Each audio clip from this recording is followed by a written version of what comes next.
Okay, we got the decline of esports is over. Oh my God, is it over? Let's see. From tournaments and basements with reviewers to selling out some of the biggest stadiums in the world. Oh shit, that's actually cool. In just a few decades, esports have swept the globe. $1 billion last year alone. Millions and millions of viewers and Stewie's won the round. We go to overtime. But recently, something That's happened. crazy. The hype train is gone, and now all we hear in the Yeah. media is that esports is dying. I can't think of anything less interesting. That it's ruined gaming. Can't think of anything more or less interesting. Oh man, what a clip. Or that it's already dead. Yeah. The year competitive video games died. I saw this video. This is a banger. I play video games. Oh, you dork. But what if I told you that the Bro, Joe Rogan was a competitive video game player, so much to the point where he got his own, what'd he say he did? He got like his own internet installed, his own satellite or some shit, to have his own like high-speed internet, because like when he played Quake. And that's kind of crazy to think that Joe Rogan could use this thing to any degree of precision, because Quake is a very precise game, and aim training wasn't a big thing back then. So dang. The media has got it all wrong.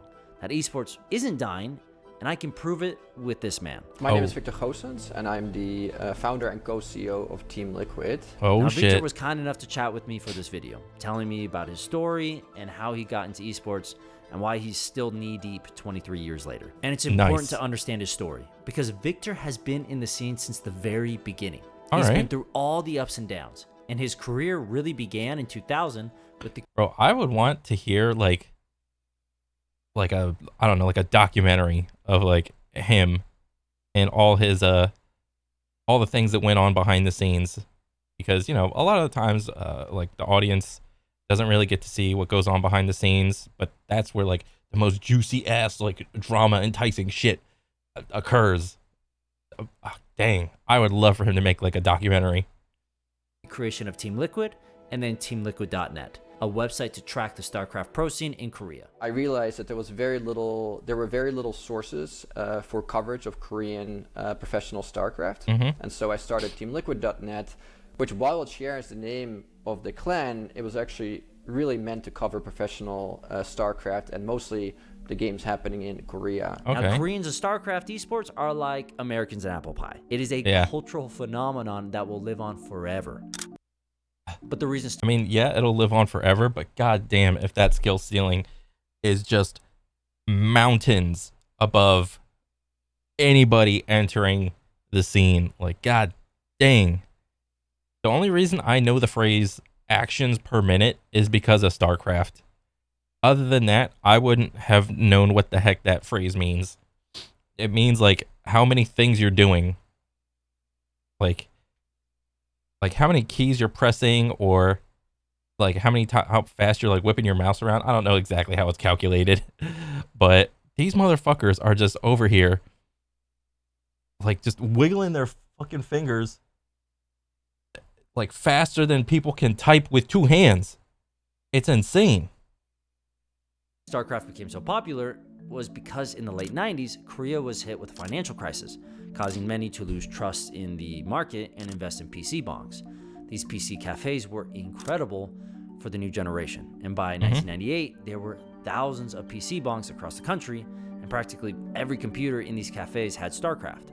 All of these factors created the perfect storm, giving rise to professional players, teams, tournaments, and not one but two dedicated TV channels for watching StarCraft. What? People all over the world Dedicated TV channels. Where was I for this? I mean, honestly, I was probably too busy watching like Cartoon Network and Toonami and shit to give a shit about anything like really video game related. Like, yeah, I would play video games back in the day, but I was just into, I don't know, like Dragon Ball Z, Pokemon, N64, PlayStation. I had no idea that people were trying to put this shit on TV. world paid attention to StarCraft in Korea, keeping up to date using Victor's website. So Victor, a passionate StarCraft player himself, left his home in the Netherlands to go compete in South Korea. I moved to Korea to be a professional gamer for a while. I lived there for 6 months. It was honestly, some of the greatest time of my life. Played on television, participated in all sorts of tournaments. But eventually, sleeping on the floor, earning a couple $100 per month, I felt like, okay, it's time to move on and look for a different career because this cannot really last forever. Although Victor had to That's passion right there. Sleeping on the floor, making only a couple $100 a month. That's passion. move on after only 6 months, his passion for StarCraft didn't go away. He continued to support the community with his website while he went to university and played professional poker. Oh, Growing shit. his website and community slowly year after year. A lot of StarCraft players moved from StarCraft to poker.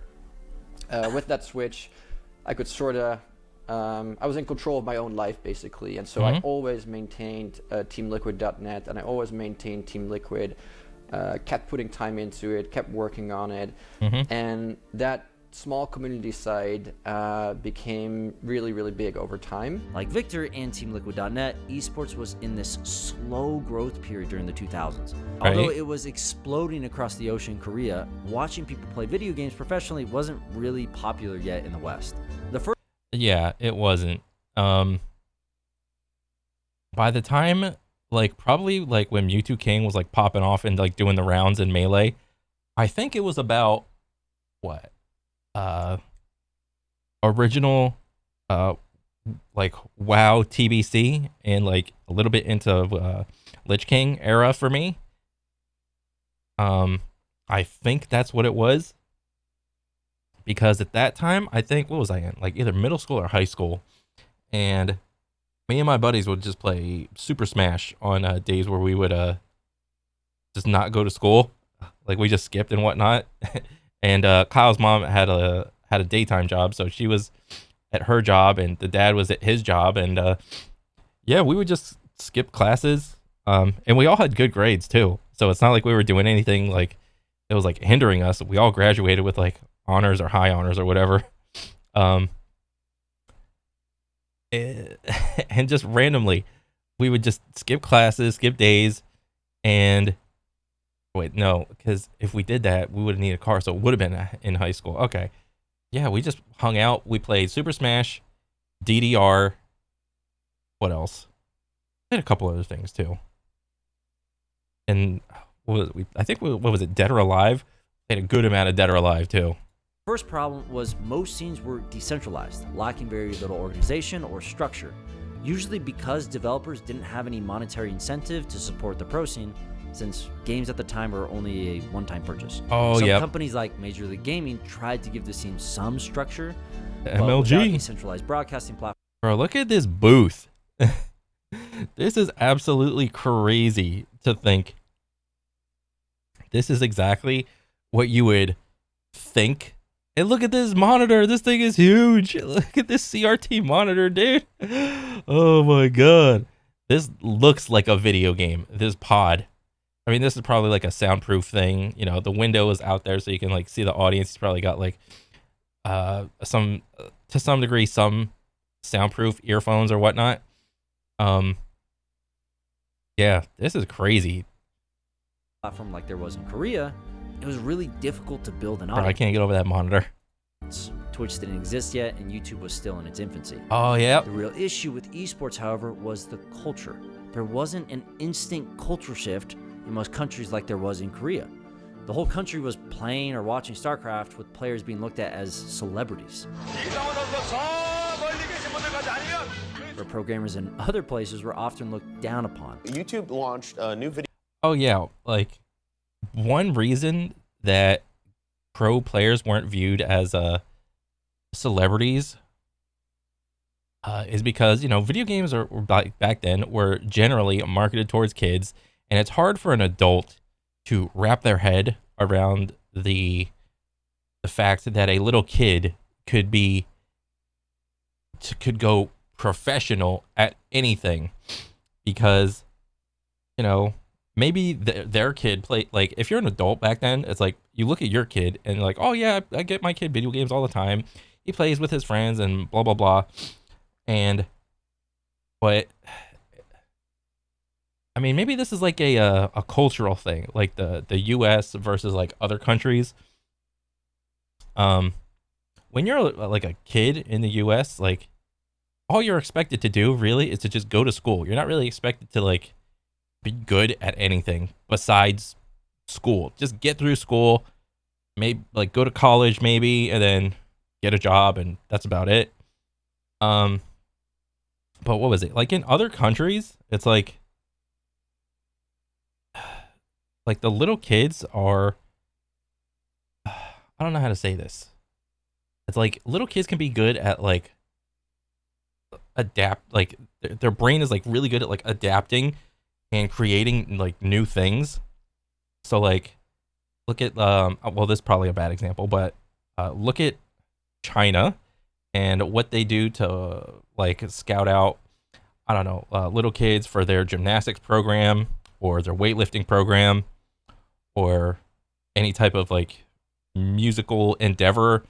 A lot of like, I mean, at least the videos that I see online is like little kids are literally ripping this shit up. They are killing it. They're doing some like high level, either like physical sport, or what do you call it? Like some music thing or art or whatever. It's like, holy shit. When I was a little kid, all I was doing was like riding my bike, playing Pokemon cards, and like playing a little bit of football, like outside with my friends. And then when we got tired, we just go inside and play Tony Hawk Pro Skater. Like I was not good at anything as a little kid. Video network yesterday where you can watch other people play video games. For real, the whole network. It's called the We Should All Be Very Ashamed of Ourselves for Failing as Parents channel. Made fun of by people in the news. Oh, yeah. because They couldn't fathom someone playing video games for a living. It's a game. That's not a sport. That's not a sport.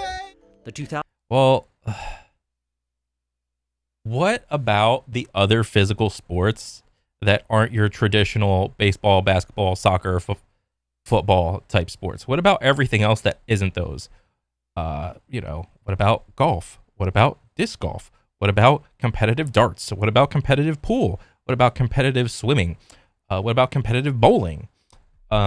Yes, all of those are very physical, but not to the same degree that like you think like football, baseball, basketball, soccer. Look at like some of these niche sports in the Olympics.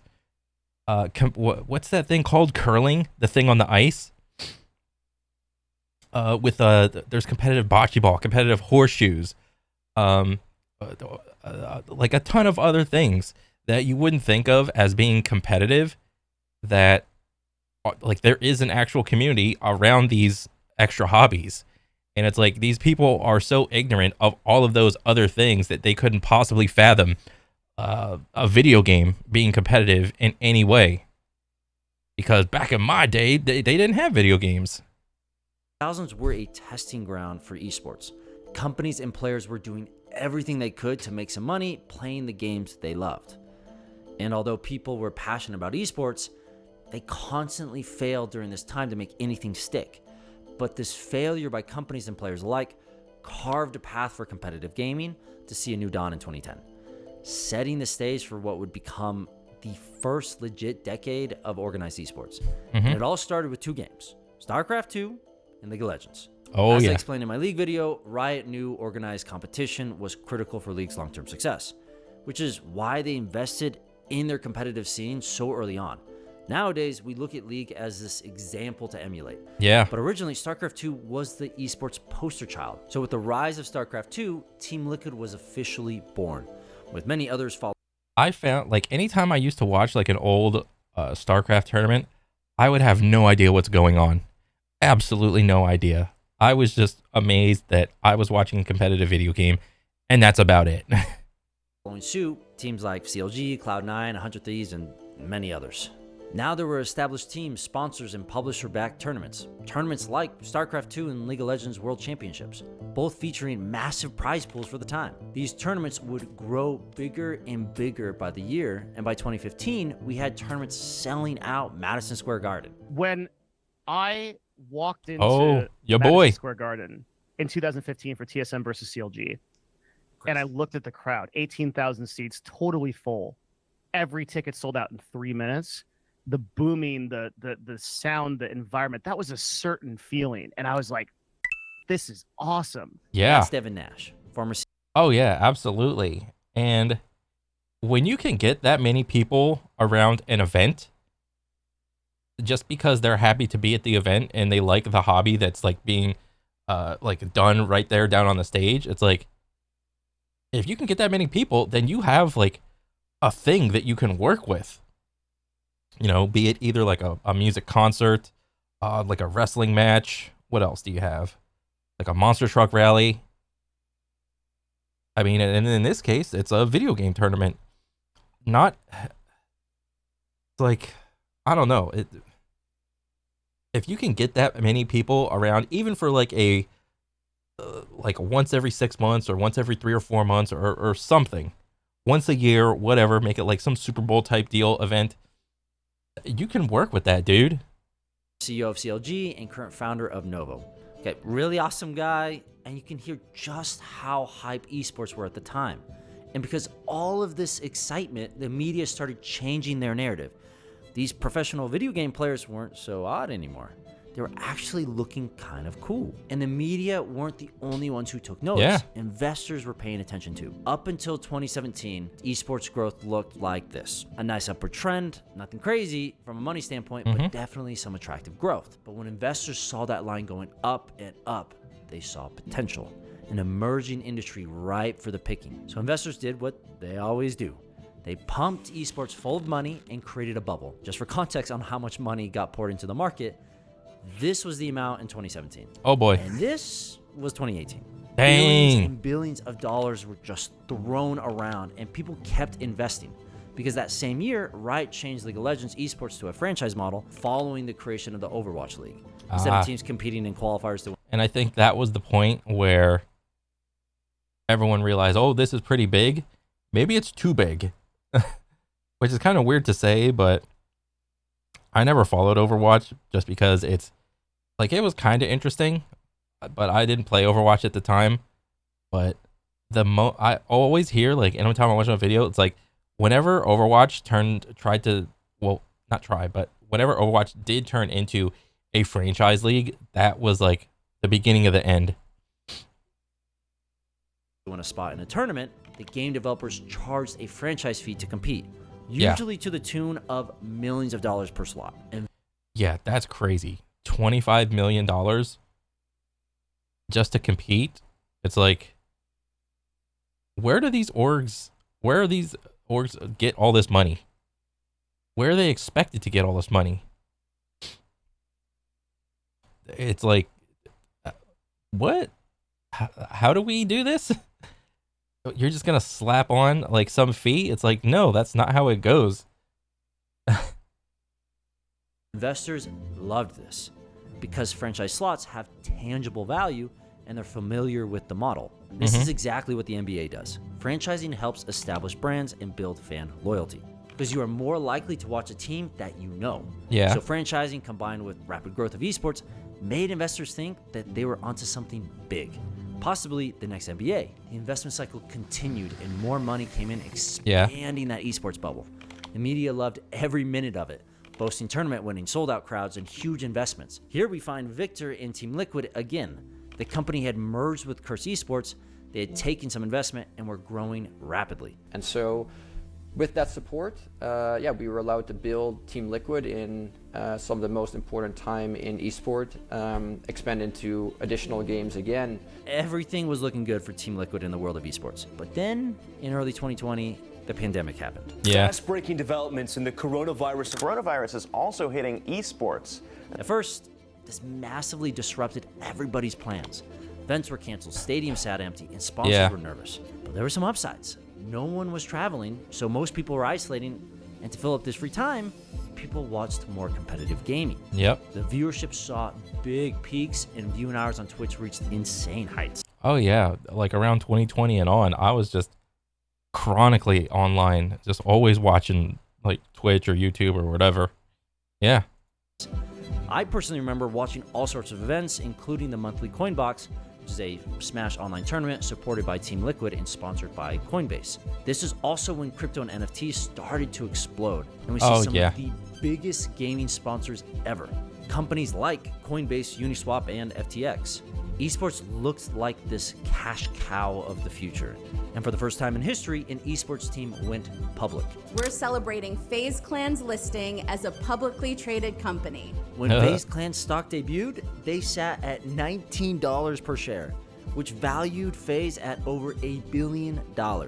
It was crazy. People were excited. Snoop Dogg was excited. From an outsider looking in, esports looked like this rocket heading towards the moon. Then problems started to appear. Once the pandemic ended, viewership went down.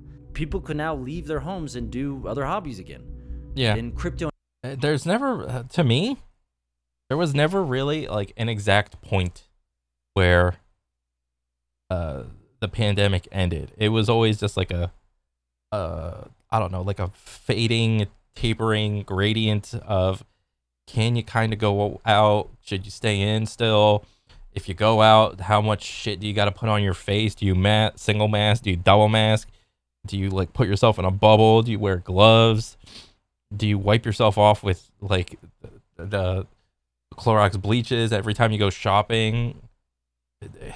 There was never like an exact moment, and it was probably different for each state to state. Yeah. And NFT companies started to fail, and sponsor money started drying up. FaZe, the shiny example for esports teams, had their shares plummet to less than $1, and they might soon be delisted from the NASDAQ. The Overwatch League, the esport that was meant to be the standard of all leagues going forward, closed its doors, screwing a ton of people on the way down. And lastly, cherry on top of all of this chaos, many investors pulled out. Those that pumped esports full of cash just left the scene. What was once the golden goose was now the ugly duckling, and the media just piled on. Yeah. The global nature of esports is also its downfall. Cutbacks and closures and layoffs. Article after article, video after video just bashed esports. What was once a passionate esports community selling out stadiums had now become jaded, with viewership on the decline. Less and less people watched events, and it's because we lost the story. Everything got lost in the story. If you know what I'm talking about, maybe you can leave a comment about it, but the passion's gone. I don't care anymore. Like, yeah. They're you know how like WWE, everybody knows WWE is fake, but the stories, there's still like storylines between like rivalries between like wrestlers and shit. Yeah, there was none of that in esports. Also, orgs were struggling to, make content, because why were they struggling to make content is because like the players that they signed were like incredibly lazy, and because to get good at a video game, it takes a lot of hours, just to like stay competitive, you know, you have to be grinding the rank ladder of the game, you have to VOD review, you have to keep your mechanics up to, you know, snuff. You know, there's going over like communications, there's going over strategies and like theory crafting and whatever. What else? And then on top of it, even if you were to take like some of the best examples, you know, you have to sleep, you have to work out, you have to eat. Granted, not really many gamers are like doing all three. Like, I haven't say eating, but like almost no one was like working out or whatever. Really, there's probably a couple outliers, but whatever. That takes up another, you know, about 8 hours of sleeping, more or less. Another hour or two to work out, and in that you have to have a time slot to make content for your organization, so people can get attracted to the org and not just the player. Because in general, for video games, people are more attracted to watching a singular player's growth than the growth of a team. Because with like football, you only get like one Super Bowl a year. But like if you pick any given video game will have like multiple major tournaments a year. And depending on what video game you choose, it's like, you know the phrase roster mania?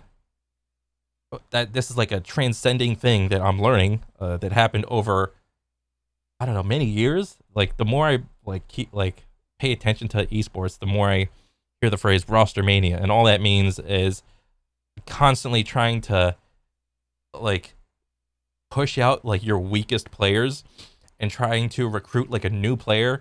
And when that's happening all the time, you as an audience member can't really build any sort of connection to the player. And that's just not how like audience people view like video games and video game players.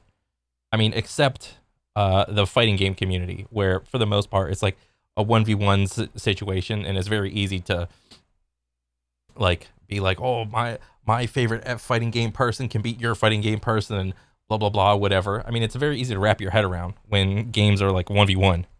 But for FPS, it's usually like team based, and with how team based games, it's kind of hard to just build any sort of connection to like any single player. I would imagine it's probably the same thing kind of with StarCraft. I mean, what was the biggest competitive category? Wasn't it like 1v1? So it was probably really easy to be like, oh, this is my favorite single StarCraft player. So I would probably lump that in with like the fighting game community as well.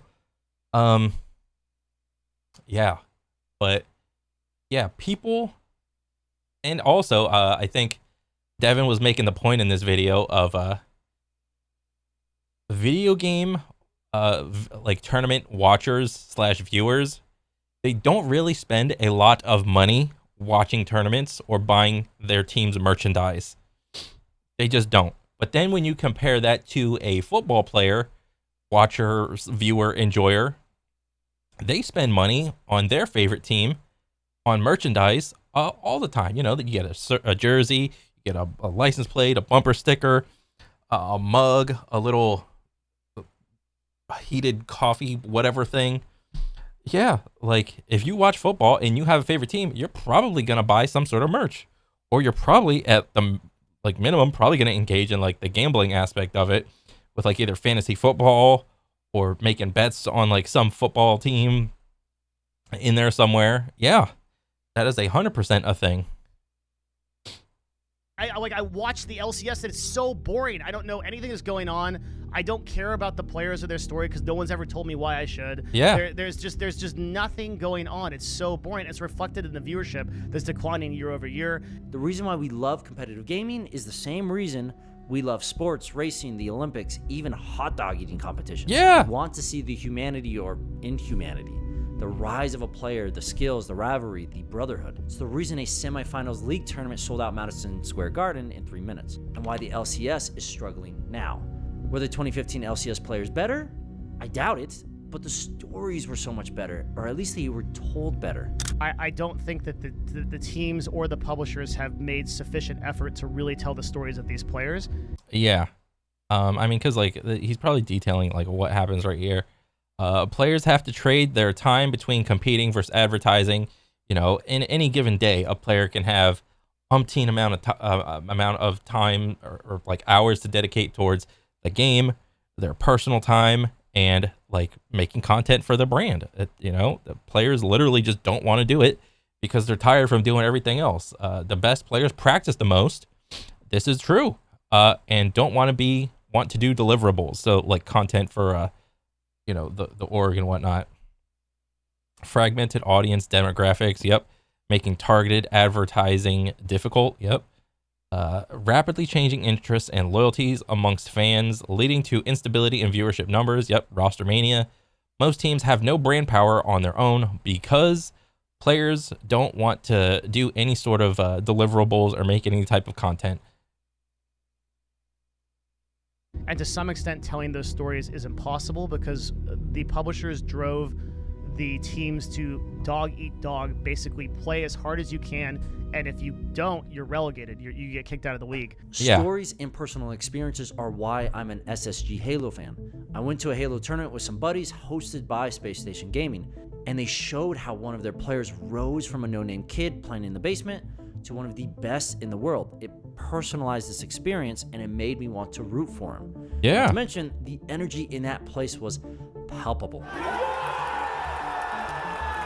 Stories are also why I now root for Team Liquid. because I like Victor. I like his history, how he rose from a 17-year-old kid playing StarCraft in his basement to playing professionally in Korea to the CEO of one of the biggest esports teams in the world. It Nice. creates this connection for me, tying me to the organization. But the problem is, even though I'm an SSG fan and Team Liquid fan, most people don't care about teams. Yeah. They only care about the players involved. Exactly.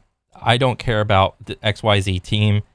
But in general, you know, there is a tier list of like video game orgs that you can kind of wrap your head around if you've been like even like a casual to like medium level like video game like watcher or whatever. Like you know the brands of TSM, Liquid, what else? FaZe. You know, there's these like 100 Thieves has been around for a while now. There's like tier lists, and if one of these like S tier orgs is trying to shell out money for a player, you could probably bet that they're giving the player like a decent amount of money. And you know, there's like S tier, A tier, B tier, C tier orgs all trying to vie to like get their hands on like the best players so they can put their name in the hat, you know, for whatever competitive little video game. Involved. As Devin puts it, no matter what you do in an esports team, you're one step removing the viewer from the influencer themselves. Sure. By adding a brand on top of it and then saying to that person, care about this brand. Sure. So let's look at like CLG. If I have Doublelift on my team, it's like a really prominent League of Legends influencer, right? Why should the person stop me, the brand, CLG, and not just go straight into Doublelift, support them, subscribe to them, buy their merch, do that kind of thing? So when a prominent player like Doublelift or Faker leaves one team for another, the fans leave with him. This Yeah. will always exist in sports. When Messi went to Inter Miami, their fan base exploded. But what's different about Miami compared to esports teams, when Messi leaves or retires, Miami will always have a loyal fan base because people in Florida who like soccer will root for their local team. That's kind of crazy to think. That this phenomena that exists in video games where like the audience will be more connected to a single player rather than the team is kind of crazy to think about. I had no idea that Messi like transferred from like one team to another, and you know, he said like the audience exploded. So I was like, oh wow, that's pretty cool. Not to mention, the team itself is part of a much larger MLS organization. So connections and associations to things outside of players are critical to the long-term success, which is also why content creators like Disguised Toast, Charlie, and Ludwig are all breaking into the scene. They have these huge fan bases that care about them, which extends to their teams. Yeah. But connection isn't the primary problem with esports. It is one of many. Lack of stories isn't the reason investors pulled out or why so many teams are failing. Esports is struggling because it isn't profitable. You don't know, pretty much every single esports organization is vastly overvalued because they're all subsidized by venture capitalist groups that are probably going to get fed up in 3 to 5 years when none of them are profitable. Now, esports not being profitable is an open secret in the industry. Yeah. If you're in this for the money, esports is a terrible side project, I would argue. Oh, dang. Yep, he's spitting facts. Like, one of the reasons why 100 Thieves is like, there's that meme of like 100 Thieves being like the hoodie company, is because I think Nadeshot realized really quickly that orgs are just not profitable. So how do you make an org profitable? Well, you have to make products and sell products. So that's why like one of the best, or maybe not best, but like the most well-known clothing brands in like esports orgs is like the 100 Thieves brand. Like it's like the clothing company / esports org, and that's just one slice of the pie, really. Some organizations like TSM claim profitability, but most teams openly admit they are burning cash. Yeah. So you just burn the money like this, just like that. That's looking good. Even Victor and Team Liquid aren't profitable, with Victor stating in his interview, Yeah, so this year is not quite over, but at least At Liquid, we can confidently say that we are either break even or very close to break even in 2023. Which is why most teams aren't really focused on esports, but on other revenue sources, things like apparel, content creation, and sponsors. Any team focused on just making money off competitions and events is either paying their players way below market rate or they're surviving off outside investment. This is so backward from traditional sports, where the majority of money for teams comes from the events, specifically team sales and broadcasting. But esports teams are the opposite, with most of the revenue coming from sponsorships and merchandise. But the problem with using your team as a brand to sell something is that you need to create connections with your audience for them to want to buy. It's so much harder to do that as a team than it is to do as a player. So the current esports model isn't sustainable. At least it isn't unless we want teams to become multimedia companies, which could be fine, but most of the time companies go where the money is, and I worry that as these teams grow their media brands, esports will take a back seat. So teams need to find a way to be profitable on their own within esports without having to depend on other revenue sources to survive. But to do that, 4 things need to happen. First, they need to do better storytelling. Teams need to tell their players' stories better, but they also need to tell their own story. Be more like Victor or Charlie or Disguised Toast. Make me care about your team. Get someone or multiple people to be the face. Someone who won't leave in 2 years for another company. Which brings me to number 2. Publishers need to share more. Publishers like Riot, Valve, and Blizzard claim esports. I mean, you're gonna have more control as like a player and an esports org. You're gonna have more control over the first point in making stories than you are. I mean, you could try to talk to like the game developers and like the game.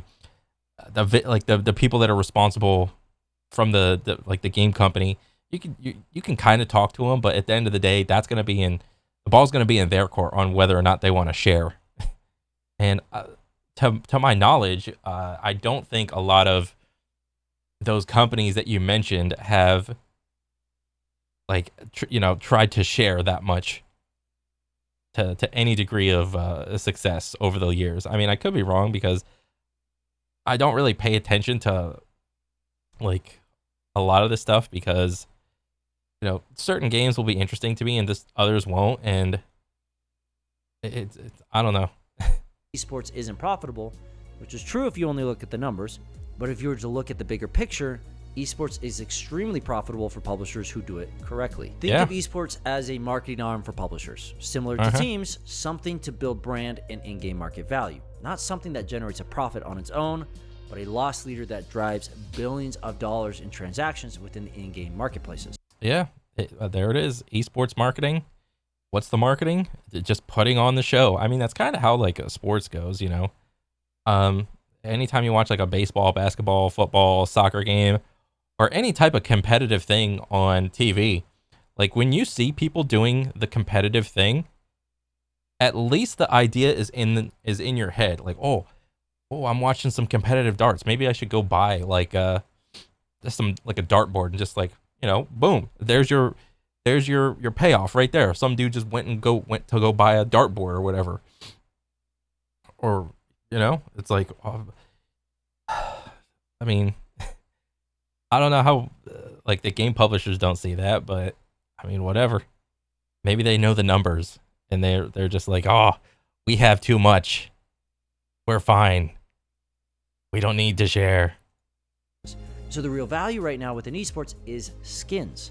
But most publishers don't want to share the money they make off skins since that's their primary revenue source. So they give teams some scraps while they hoard the rest. At least most have until recently. Riot is actually trying something new with Valorant. They removed the multi-million-dollar license fee, and teams are also receiving 50% of the revenue from skin bundles, something League teams have been asking for years. So so 50% of their team's skin bundles, I would assume, not like the general store of skins.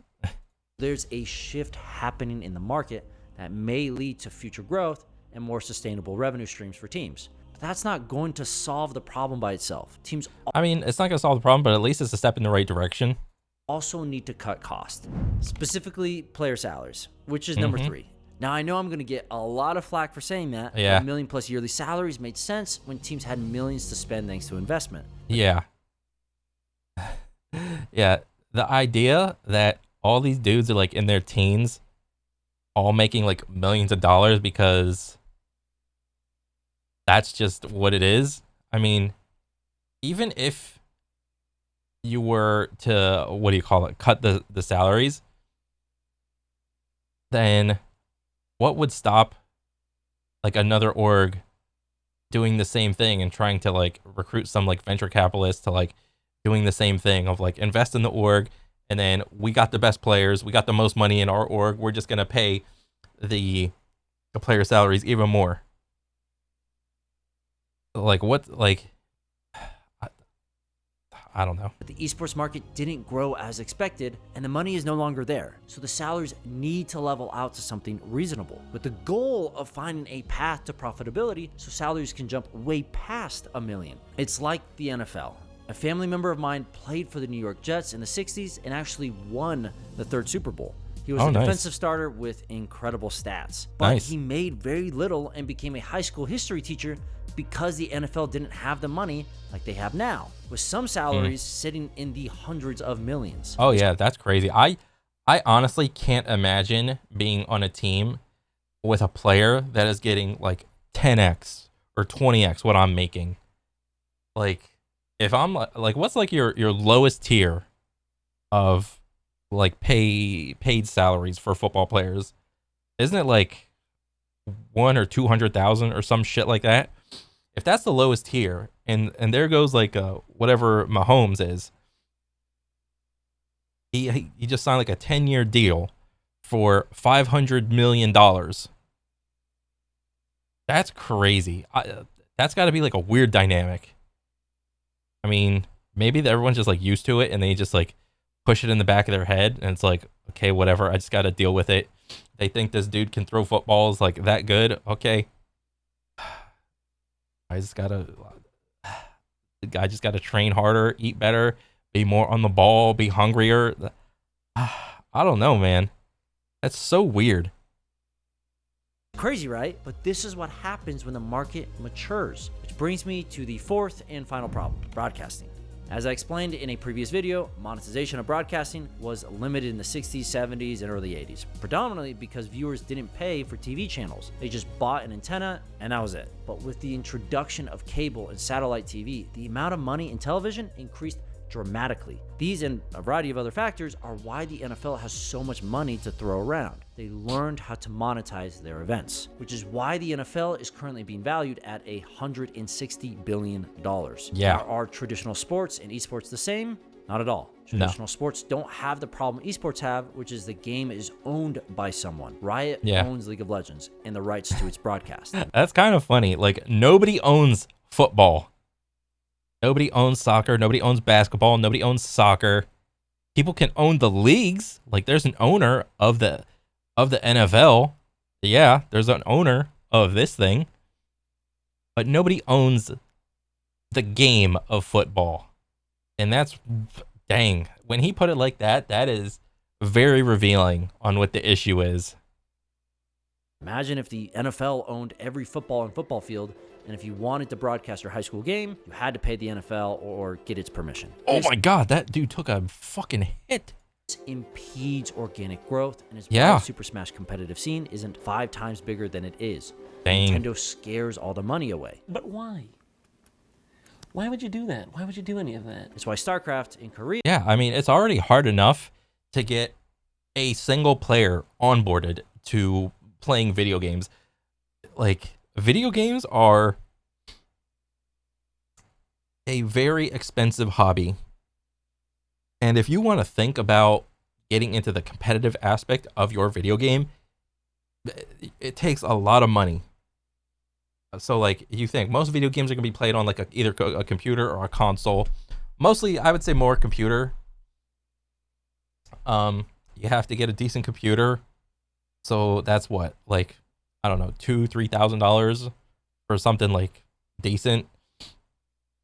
Yeah, you could probably get like something less just to like get by or whatever. But then you need like a really good monitor. You need you need like good peripherals. What else? You need to actually own the game. If it's not free to play, you have to have like a decent like setup, like desk, chair. I mean, I don't know. Maybe there are more expensive sports. You know, like at least with football, like you have to have like the pads. You have to have a football and a field. So, or like I think isn't golf like a really expensive sport for like decent clubs? Like you can get away with like having some like whatever golf clubs. But if you want like really good golf clubs, then yeah, you're probably gonna be in the hole like a couple thousand. So maybe it's not as like you have to have like at least for video games you have to have like good internet and shit. Yeah, I mean, Korea was so successful. Blizzard wasn't involved, and the scene was allowed to grow organically with its own teams, TV channels, and more, without publishers screwing it up. Now, that's my own opinion. Many people believe having the publisher involved in an esports scene is better for it, and there are arguments for that. But whatever you believe, the industry as a whole needs to figure out how to monetize broadcasting to be successful. Even extreme examples like what Ovi and I talked about. The other aspect of my the whole pay-per-view thing. Yeah, like it's hard enough to get regular people to watch tournaments and to let them know that a tournament is happening, and then the one proposition is you want to do like a pay-per-view thing for the tournament, you know, provided it's like some sort of major tournament. That's like a hot topic. Monetization is, I think we need the equivalent of like microtransactions. We need some new model other than just advertising and broadcast rights, giving people some sort of way, giving fans the ability to affect the broadcast or affect their experience of the broadcast in some way by paying money seems to me like a no-brainer. Now, will all these ideas work? No, but we need to start thinking about the future like Ovi and learn how esports can survive and thrive. We should be treating this time like the 2000s, testing new ideas to see what works and what doesn't. Like any market, esports has plenty of issues that need to be addressed and overcome. But the key word here is overcome. Yes, competitive gaming didn't blow up as people expected during the investment bubble, but that doesn't mean it's failing. Esports is in its adolescence. It's growing. And like the NFL, it will take time to mature. I strongly believe people like Victor who stay passionate, who grow with the market and keep iterating will turn esports. Oh, dang, that dude was on the news? Oh. Esports into something bigger than the NFL or NBA. Esports are just so accessible and global. Ignore the media. They focus on the short term and the now. Oh, yeah. Best esports in the past, and pretty soon, they'll be praising it again.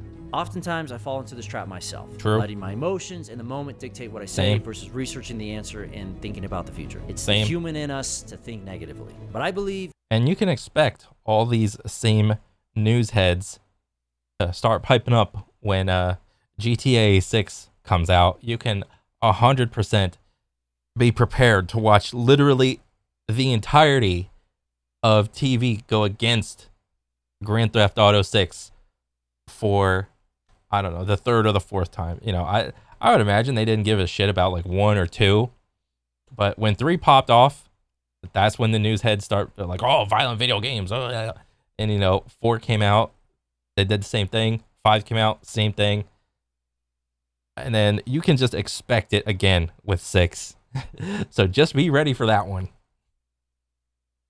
Esports has just hit a stumbling block, and like any stumbling block, it can be turned into a stepping stone to lift you to something greater. Be like Victor and believe in the future. Esports is not dying. It's just begun. Look, I know the current time in esports is definitely not easy. No, and it's a lot not. of people, companies, but people as well are feeling some pain and have some negative experience around that. There are no fundamental issues with esports. There are revenues in esports that are real. It is just about like building an appropriately sized business according to those things. And it's a little bit of a tough time right now when businesses have been built based on investment, and you just simply cannot just scale that back overnight and recalibrate your business so easily. And yeah, that is causing definitely some struggles, some friction that is real. Passion for gaming, passion for esports, viewership for esports, these things are all real. And if those things are real, eventually like a sport will be built upon it that is sustainable. We believe in that. We will continue to strive for that. And yeah, we are definitely here to stay. Nice. Esports is something I've been passionate about for a while. It only takes one company to turn the tide. And, you know, you got like a couple companies like Riot, and at least with their like little Valorant thing, giving players 50% of the skin bundles of their team skins. That's like a nice thing. But there will be a time where a company comes in with no ego and they just let it happen. And that they'll like whatever teams want to come in, they'll be like, yeah, sure, we'll give you a percentage of XYZ profits, and then it'll happen one day, maybe within my time or maybe past it. I don't know. Who knows? But maybe. It only takes one game developer to do this. Maybe it can't be done with the current games. It has to take a new game to do it. Just come out there and just lay it out there. Which is why the second video I ever made is about Nintendo's hatred for the Super Smash competitive scene. Yeah. If you want a deeper look at the insane world of Nintendo's esports, click here to watch it. But Going Indie exists to explore the business of video games and hopefully help people better understand what makes games successful.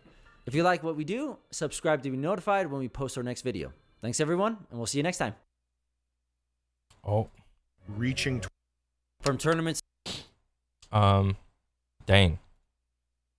What a video, dude. This was another banger from Going Indie. God dang. This dude puts out some bangers, and I love watching every single one of them, dude. Keep pumping them out. This is awesome. But I mean, yeah, like the proposed points of like hopefully esports can get better. I mean, I don't think it's gonna happen with like the existing game devs or game publishers that exist right now. It would probably have to take like somebody new to just push themselves into the conversation of a sustainable esports scene. It would probably have to honestly take something new. But I mean, who knows? Maybe it'll be within FPS, maybe it'll be within the fighting game community, maybe it'll be with some other game that is competitive or something like that. Bro, what kind of how ironic would it be if it was like some sports game that did it?